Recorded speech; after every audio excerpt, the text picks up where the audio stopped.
It's a wonderful Friday morning, and you are welcome once again to our Shift to Blame series. Good morning, good afternoon, and good evening, depending on where in the world you're joining us from. My name is Estella Hildanaman, and I'm the coordinator for the American Corner Aboba, and I'll be your moderator for this session. So, American Spaces provides access to current and reliable information about the United States through book collections, internet access, events, and activities for everyone. So today we have a very important topic on our table to discuss, and it's on gender-based violence in Ghana through the lens of the Maputo Protocol. And facilitating this session is Gina America. She is a communication specialist and the founder of Alma Africa. So Gina America is a communication and development enthusiast with over 7 years experience in the corporate space in Accra, Ghana. So Miss America is passionate about women empowerment and advocacy for girl-child education and has spearheaded several initiatives in line with this interest through her NGO in 6 African countries so far. So she founded a communication consultancy, MCB Services Ghana, which provides consulting services to companies, especially foreign companies seeking to invest in the Ghanaian economy by taking full advantage of the African continental free trade. So she's also the founder of Alma Africa, an NGO which advocates for girl-child education and women empowerment. In the past 2 years, Alma Africa has collaborated with other NGOs in other West African countries, such as Nigeria, Benin, Sierra Leone, and Ivory Coast, Ethiopia, and Cameroon, to reach out to young ladies on critical issues such as gender-based violence and the culture of rape.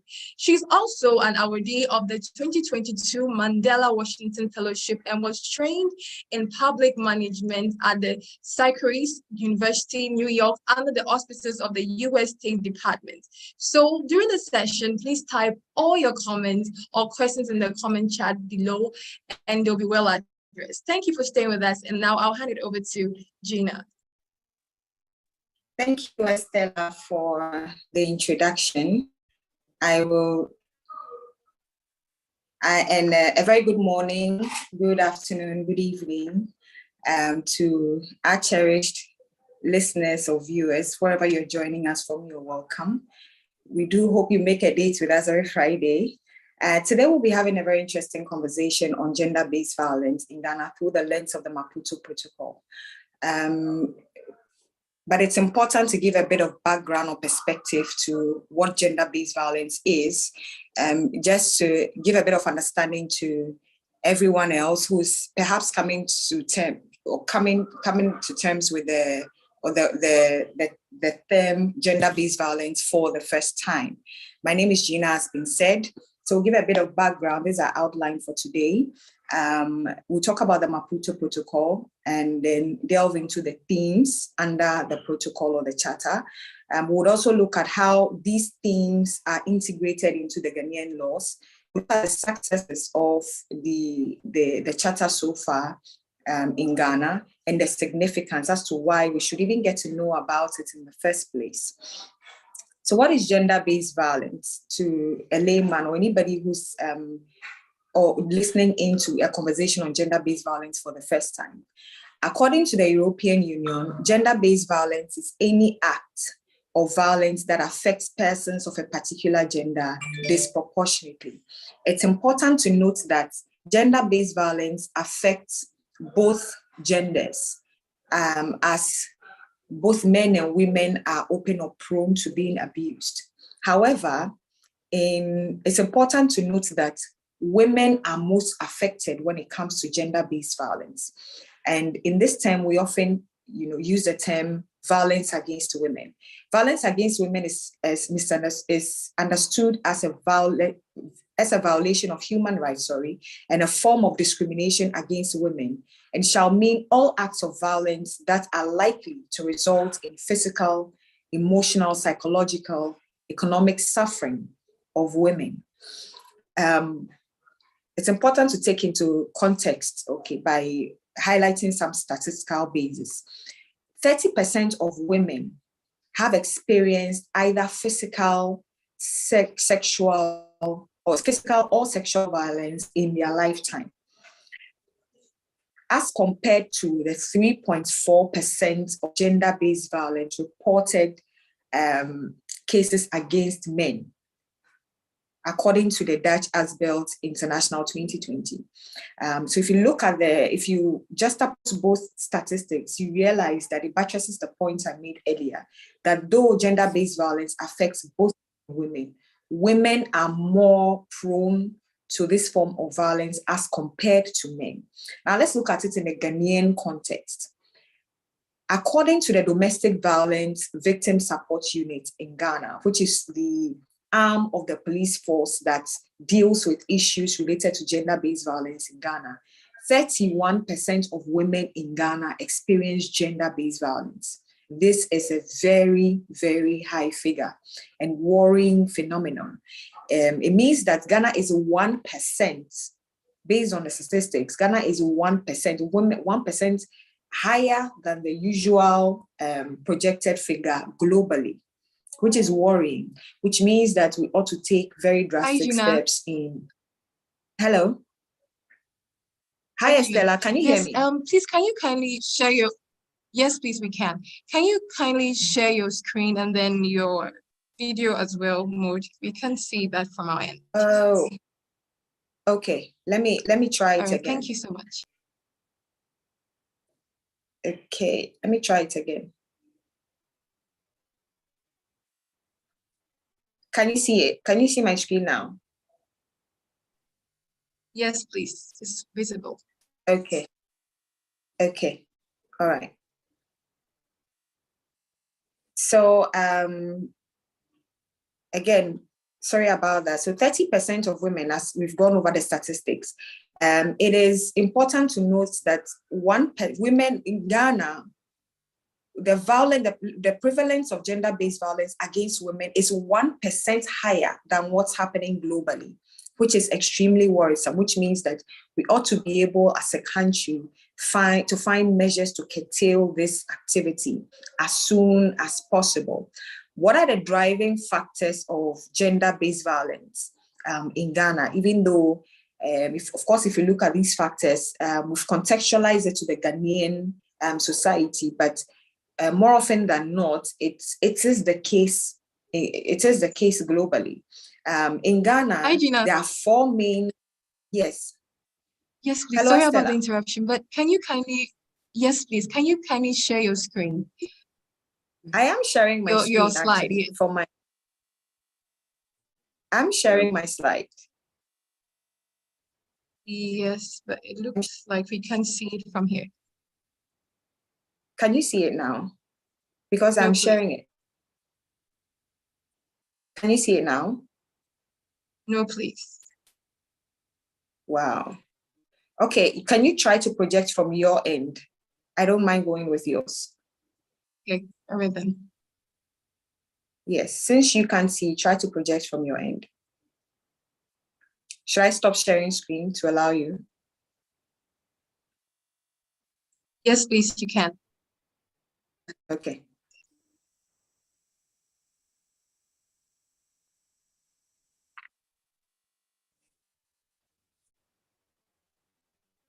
Yes, please, as we move along, you can just do well to drop in your questions and your comments or your ideas about what this topic is all about whilst we just move along. Thank you so much.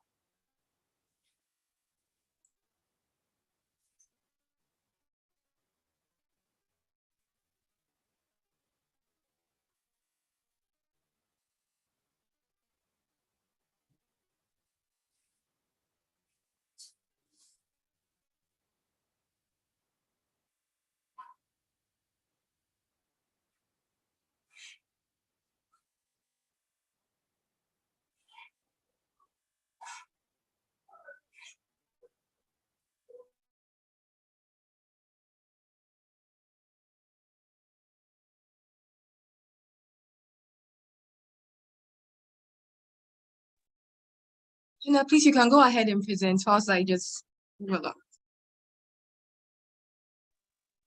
Okay. So as I was mentioning, there are four main types of factors that can be identified as the driving factors of gender-based violence in Ghana. The first being the cultural factor, which is one of the main causes or the main drivers of gender-based violence. Cultural context in terms of practices such as female genital mutilation, child marriages, and so many other examples, cultural spaces. And there's as a social factors as well, and social expectations of women and how these are translated into how women are treated in society.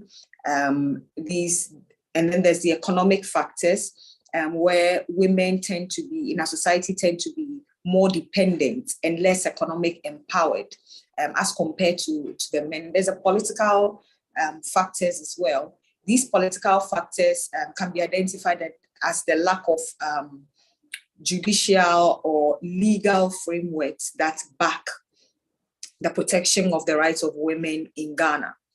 Now let's look at the forms of violence. These forms of violence can be physical, it can be sexual, it can be emotional, economic, or perhaps neglect or deprivation.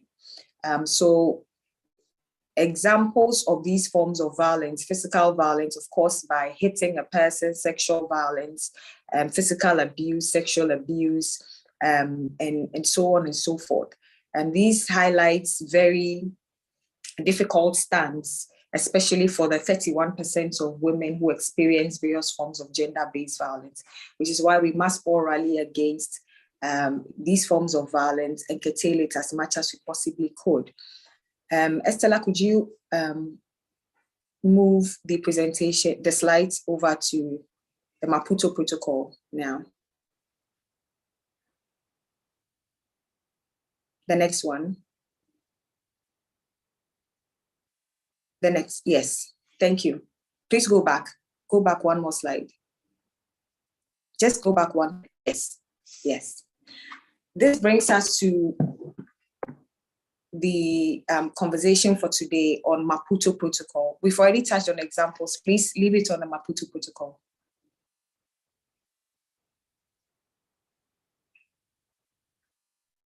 Thank you. So the Maputo Protocol, as is popularly known, is actually the African Charter on Human and People's Rights. It's actually the African Charter on Human and People's Rights, on the rights of women in Africa. So, but the name Maputo Protocol came about because the charter was adopted in Maputo, or the conference was held in Maputo. So then the charter is popularly called the Maputo Protocol. But then this is the actual name for it, the African Charter on Human and People's Rights, on the rights of women in Africa. And this is the charter that spells out provisions for the rights of women in Africa.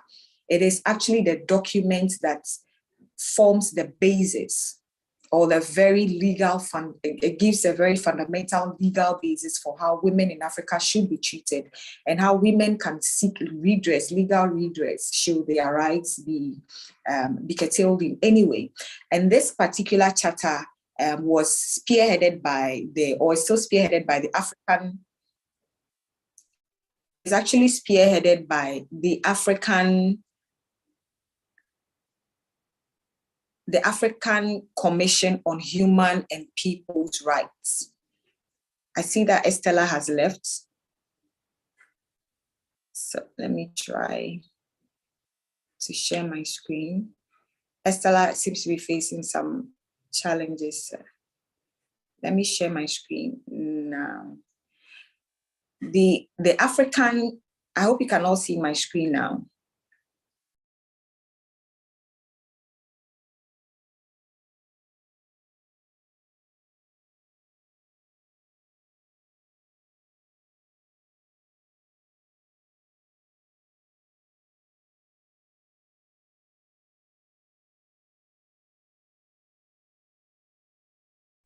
Can you see my screen? Is my screen visible, please? No, please, it's not. It's just your photo. Yeah, Estella, you dropped off. That's why. Yes. Let me quickly share it again. Okay. Please go ahead.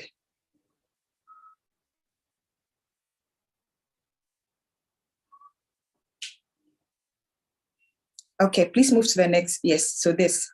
What are the effects of the protocol? Please go back. Please go back to the effects of the protocol. Okay, thank you.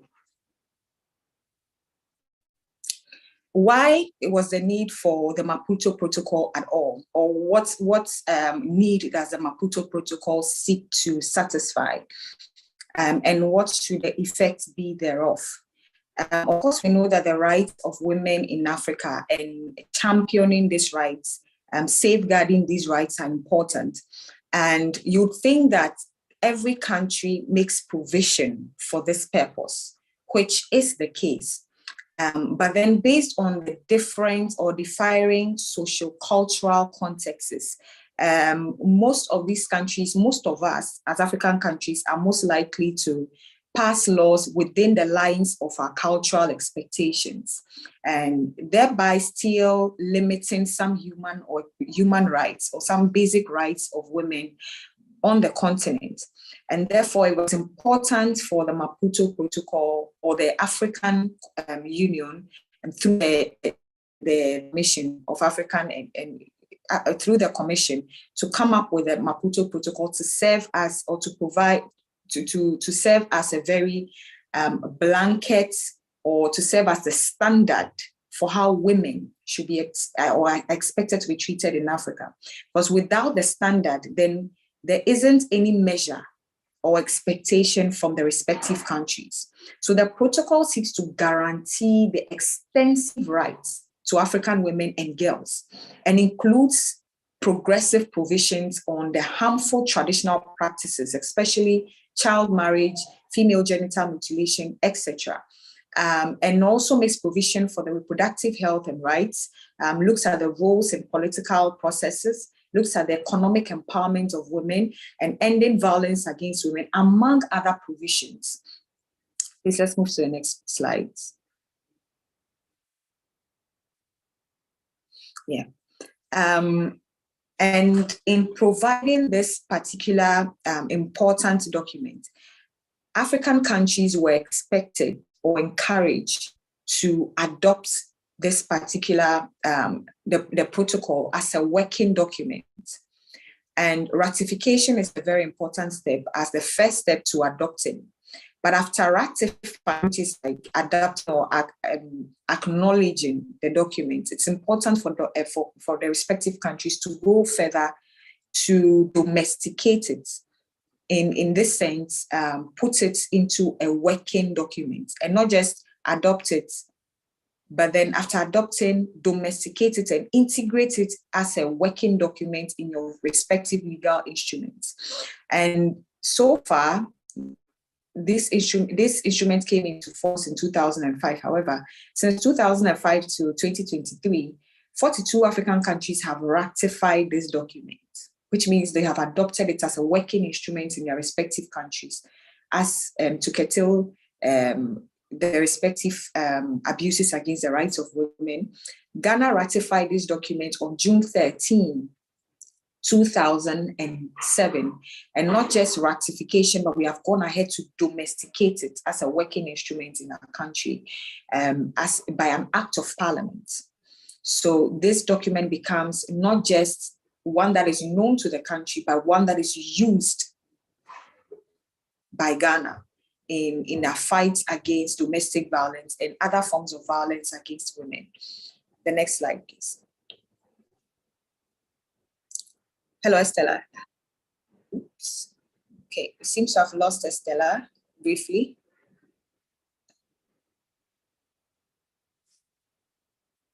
Again, so let me just try as much as possible to share my screen until Estella comes back. What are the themes under the Maputo Protocol?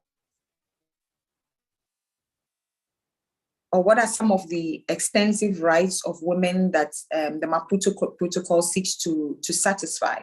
The Maputo Protocol seeks to satisfy the equality and non-discrimination, protection against violence, rights, protection against violence, which will be our main focus. We'll be looking at the respective, which is our area of interest in terms of gender-based violence, but just to note the other provisions under it, which makes it a very expansive document. It also looks at the rights relating to marriage, health and reproductive rights. It looks at the economic and social cultural rights. It looks at also the rights relating to peace, protection of women in conflict, and then also considers the rights of specially protected women groups. Now let's contextualize this conversation. Let's look at the Maputo Protocol and the fight against gender-based violence in Ghana, and how the Maputo Protocol has served as a very important document in this endeavor. I hope you can all see my screen and until Estella comes back and continues sharing. If you can leave a comment if that's not the case, so that we try to rectify the situation. In Ghana's fight against gender-based violence, we can categorize the deliberate or sustainable approach in three forms: the institutional frameworks, the legal frameworks, and then the policy frameworks. The institutional frameworks, we have institutions set up such as the Ministry for Gender and Social Protection, the Domestic Violence Support Victim Support Unit, DOVSU, which is, so the DOVSU is the arm of the police service that focuses mainly on addressing issues related to gender-based violence. And then there's the judiciary as well, the courts of law, where victims go to seek redress in situations of the abuse of their rights.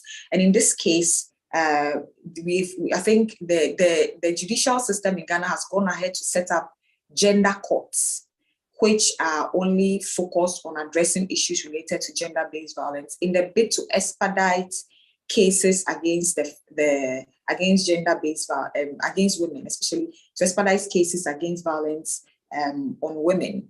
And then we have the CSOs also serving as a very strong institutional framework in curtailing gender-based violence in Ghana.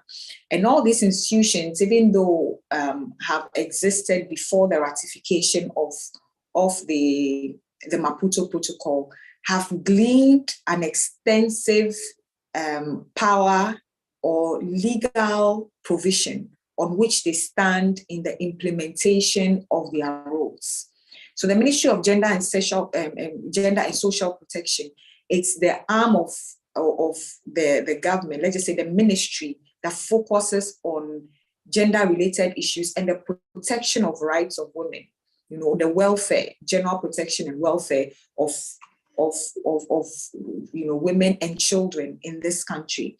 And of course, the ministry has also gone through the several phases of expansion prior to the ratification of the Maputo Protocol, but now extensively cites its operations or gleans the legal frameworks from its operations from the Maputo Protocol, as the other institutions also do.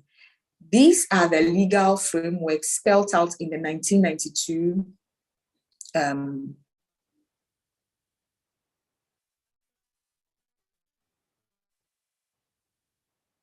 kindly give me a second.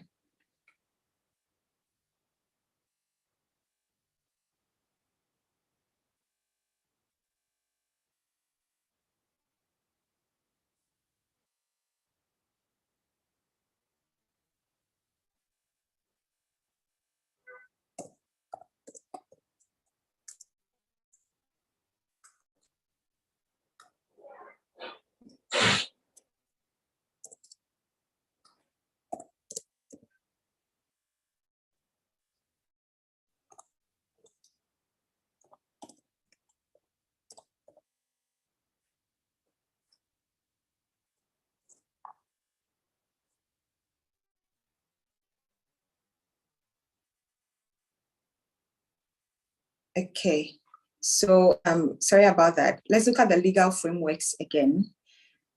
I think I lost my screen. I hope you can all see it again. So we look at the legal frameworks: the Police Service Act, the Criminal and Other Offences Act, the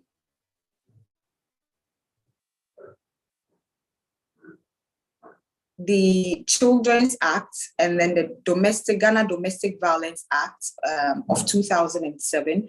All of these are provisions under the 1992 Constitution as promulgated by the country, which is the founding legal provision of the very founding legal provision of the country. These are the acts under the 1992 Constitution that focuses on addressing issues related to gender-based violence. And even though they are very important provisions, they are not as expansive.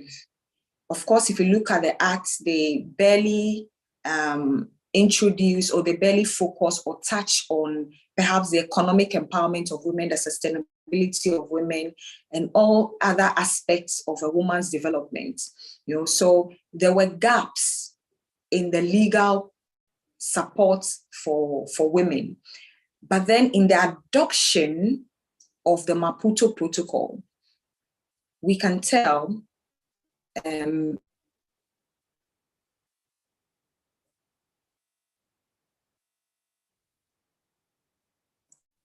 on the adoption of the Maputo Protocol, based on these articles, Article 5 practices, the adoption of the Maputo Protocol provides an additional legal redress or additional instruments that complement the efforts of the 1992 Constitution in Ghana, and therefore making it a more expansive legal approach to fighting for the rights of women in Ghana. For example, just to mention a few articles that address gender-based violence. Article 5 focuses on practices harmful to women. Article 13 focuses on the economic and welfare rights. Article 17 focuses on the right to positive and cultural context. Article 19 focuses on the widows, including inheritance rights.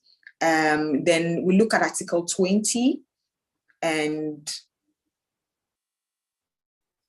Article 22 focusing on women and elderly women. Article 23 looking at women with disabilities. Article 24 looking at or focusing on women in distress. Article 26 clause subsection B is looking at or focusing on minimum age for marriage, which of course is trying so hard to curtail the issues of child marriages, or addressing the issues of child marriages in Ghana and in Africa as a whole.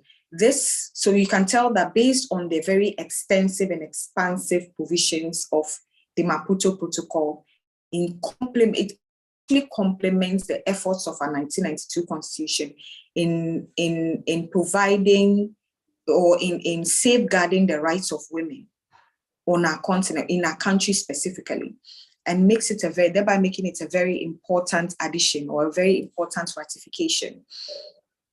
Let's look at now the success that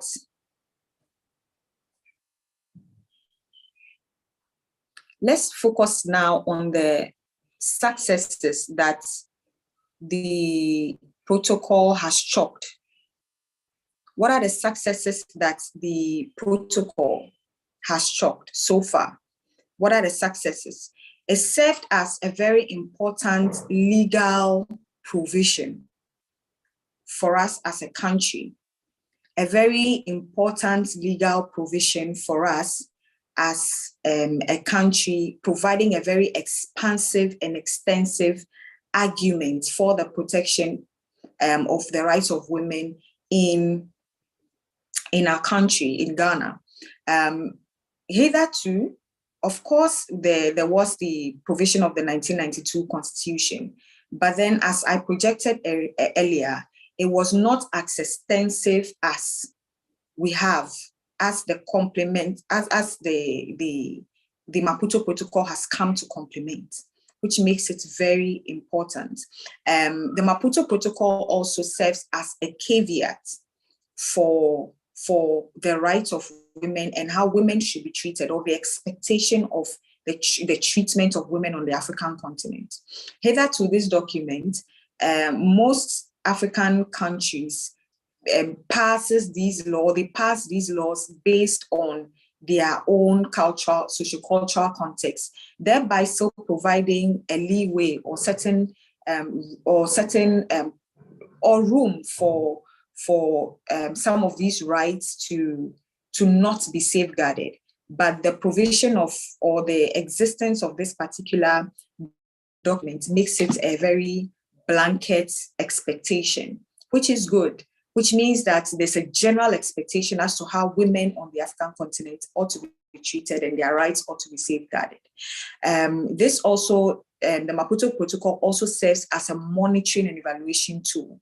So every country which has ratified the Maputo Protocol so far is expected to provide a 2-year report. It's a very periodic report on a biennial basis to the African Union on the good practices and challenges and the progress that we are making in terms of the adoption, domestication, and the instrumentalization of the Maputo Protocol in general.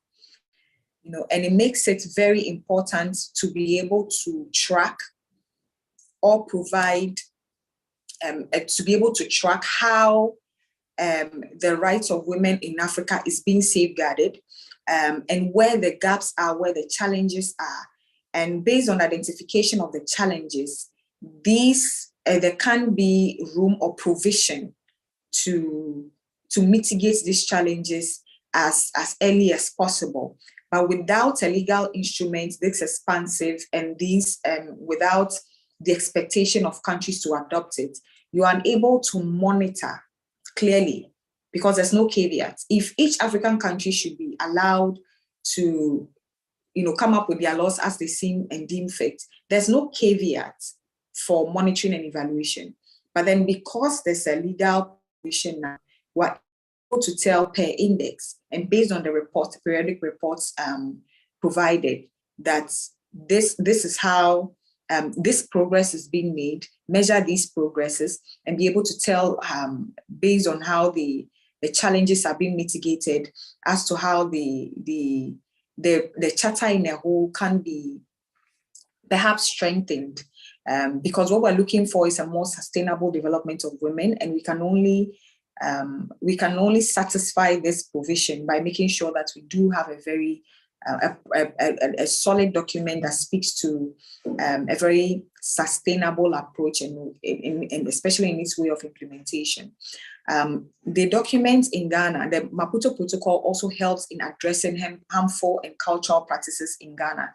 I did mention some of the acts and articles so far that, of course, addresses issues of child marriages, gender-based violence by touching on cultural practices, touching on the minimum age for marriage, for example, even as far as mentioning sustainable development of women. So all of these articles have helped in the fight against harmful cultural practices in Ghana, because the respective institutional and legal frameworks cite these articles in the Maputo Protocol, or draw their, so to speak, powers or their strength from these protocols in the judicial system or the courts of law, enabled to safeguard the rights of women in these areas.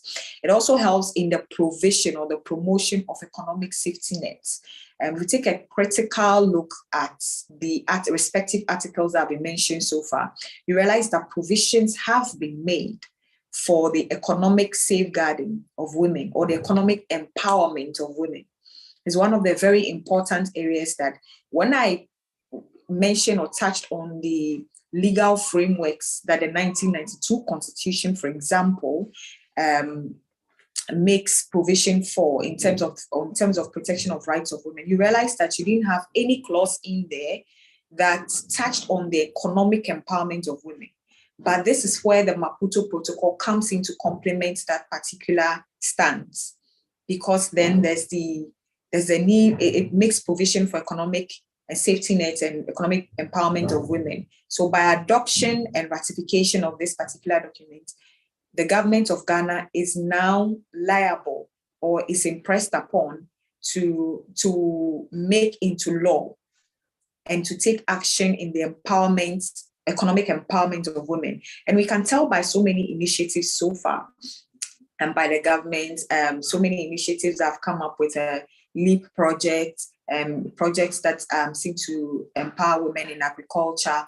All of these initiatives glean from the ratification, because we have adopted a document that impresses upon us to focus or include the empowerment, the economic empowerment of women in our governance system, and make provision for it.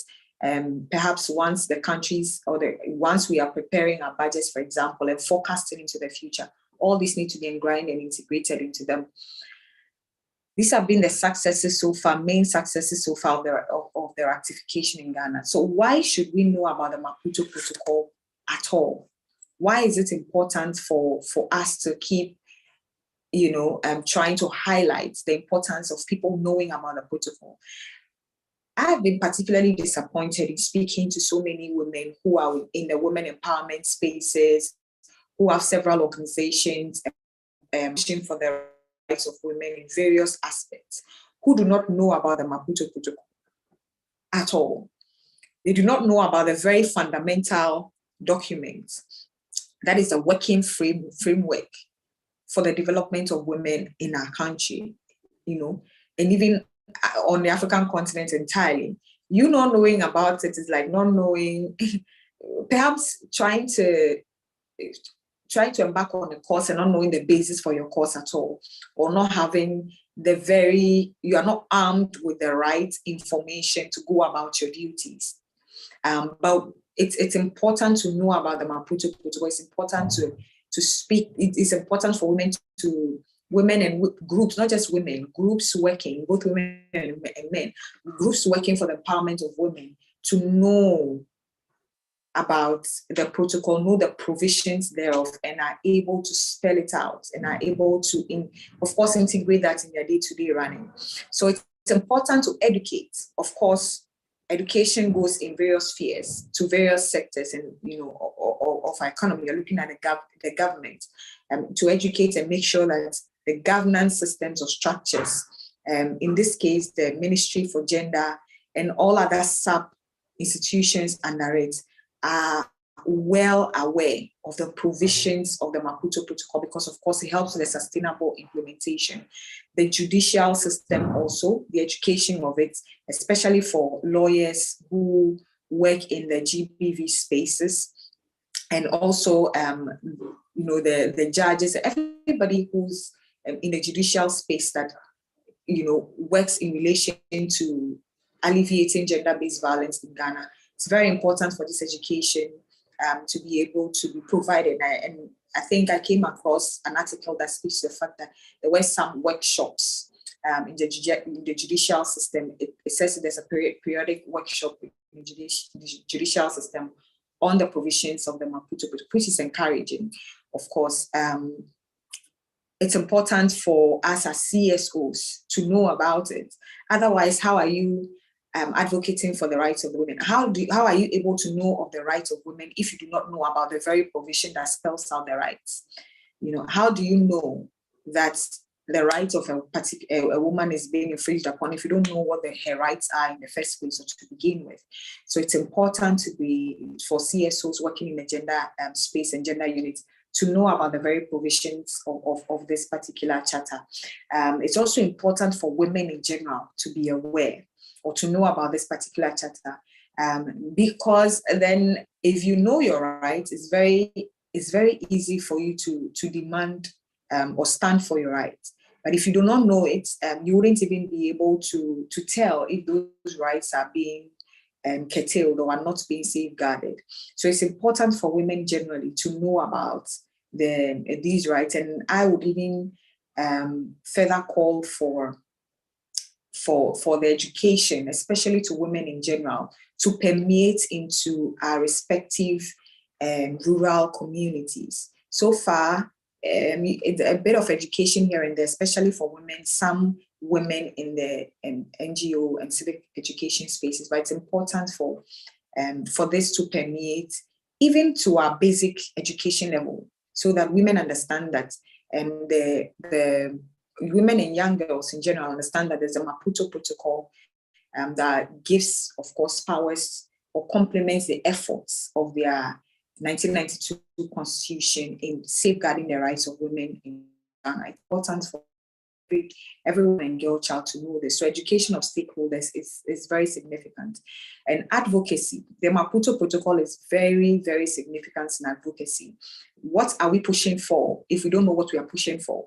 What are we advocating for in terms of rights of women if we do not understand the rights that we're advocating for? So the provisions gives a lot of, is expansive and touches on various aspects of a woman's life and general development, and makes it a very important and significant tool for various institutions, responsible for all that into advocacy, such as mine, such as the US Embassy, as we're all here learning about the Maputo Protocol, learning about it and providing a platform for people to know about it. But it's also important that once it spells out the rights of women, it arms the advocacy groups with the right information to go out there and do their work and do so sustainably. So it's very important. It's also important for lobbying groups, especially in government agencies, that are pushing, especially in this particular era, for we're pushing in Ghana, for example, we're pushing for the acceptance of the I think it's the Affirmative Action Bill. The Affirmative Action Bill has not been passed yet, so we are pushing for the passing of the Affirmative Action Bill in Ghana. And of course, lobbying groups knowing about the Maputo Protocol are better placed, because the Maputo Protocol becomes a fundamental document in arguing for the Affirmative Action Bill to begin with, because it touches on not only is it a binding document that the country has adopted and domesticated, which becomes the very legal document pushing for the development of women in Ghana. So therefore, any decision that has to be taken in line with the development of women gleans a source from it. So then if you're going to push for the adoption or the passing of or even to consider the bill in its entirety, we're going to have to glean certain parts or look at what the provisions of the Maputo Protocol, what are the indications in there in terms of the affirmative action, and domesticate it in line with our own political and economic context. So it's important for respective groups in the lobbying phases, such as groups pushing for the affirmative action and other bills that supports the development and empowerment of women, to know, or even to know about it. And even the existence of the documents makes it easier for them. The existence of the Maputo Protocol makes it easier to push for these arguments, because the country has already adopted and puts into working the Maputo Protocol. So it becomes a very strong basis, a very strong legal basis to push for the adoption of the affirmative action bill. So these are these three are very indicative of the significance of the document so far in our context as Ghanaians. And it's important to note that we do not limit our understanding or the workings of the Maputo Protocol only to gender-based violence, but in this particular contextually, we've only focused on its provisions in line with gender-based violence. But I would encourage you to look at the document in its entirety. It's online, and the respective provisions in its entirety that speaks expansively to the development of women. And I believe that as Ghana and other African countries unanimously not only implement these documents, but also not only adopt it, but also implement it to the fullest, we would be making headway. We'll be making headway, we'll be making significant strides towards the safeguarding of rights of women on the African continent, which is the goal, to sustainably push for the rights of women. So I believe that the Maputo Protocol is extremely significant, not just generally, but even more specifically in our context, in the fight against gender-based violence. Thank you very much. I'll take questions if you have them. I'll take comments. And let me apologize extensively for the breaks in terms of the projection. Thank you for staying. If there's any slide that you have missed so far, I'm happy to go back and touch upon. All right, thank you so much, Gina, for that eye-opening presentation. And then thank you, our listeners, once again for staying with us. So we have a lot of interesting comments and questions from our participants. So this is coming from Patience Clay. She's asking, she said, with the factors you mentioned two cultural and political. What are the other two? In which area? The factors. Was that the factor she's talking about? Could you come again, please? Yes, she didn't really mention with regards to which aspect, but she just mentioned with the factors you mentioned. Okay, so I think, okay. So with the factors, we mentioned the cultural factors that can be drivers. We also mentioned some factors such as the social. We also mentioned that there are social factors as well. Such as the social expectations of women, which becomes a driving force against curtailing or safeguarding the rights of women, where perhaps a woman, the social expectation is that a woman be in the kitchen, or a woman not necessarily have a voice, a woman not talk back. So these are some of the social expectations of women that have existed in time immemorial. They may not be enshrined in law, but we call them unwritten laws and unwritten social rules. So when you have a woman perhaps want to be ambitious in a way, you are told women don't do this, or women don't speak this way, or a woman doesn't have to do X and Y and Z. So these social factors can become driving forces. We also mentioned the economic factors that can be driving forces of gender-based violence, where in a case where a woman is not economically empowered and therefore becomes very economic dependent, very, very dependent economically on a man. And that can also leads to especially a lot of economic violence, because as mentioned earlier, gender-based violence isn't only limited to physical abuse, but it can also be economic abuses where finances are withheld from women and all that. We also mentioned the political factors that can be drivers of gender-based violence. I touched on the fact that where there's the absence of legal redress, especially, or that the legal redresses are delayed. They say delay is not denial, but in this case, where the justice for abusive, situation, abused women is delayed, then eventually the punishment meted out may not necessarily have the full-on effect that it's supposed to have. And then perhaps the absence of certain legal provisions or political provisions for some of these legal redresses also can become political factors or drivers. So I hope I have exhausted the four. So these are four that we had. I think she caught cultural and social. So the last two are the economic and the political. Okay, thank you so much for that response. So I have another question on my table. Usually we have been statistically that people, more of this education is, draws a lot of women to attend such sessions. So the question is, how can we engage and involve men and boys in efforts to prevent and respond to gender-based violence, considering the provisions of the Maputo Protocol? Yeah, that's a very interesting question. I think that men, there's beginning to be an awakening.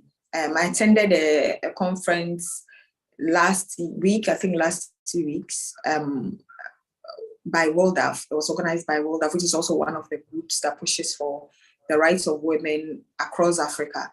And we could see a couple of men in attendance who own or who are founders of institutions that are pushing for the rights of women in Ghana. And it's very wonderful to see. But to address the question in a more sustainable factor, I think that it should be, our education should break boundaries and not limited to women.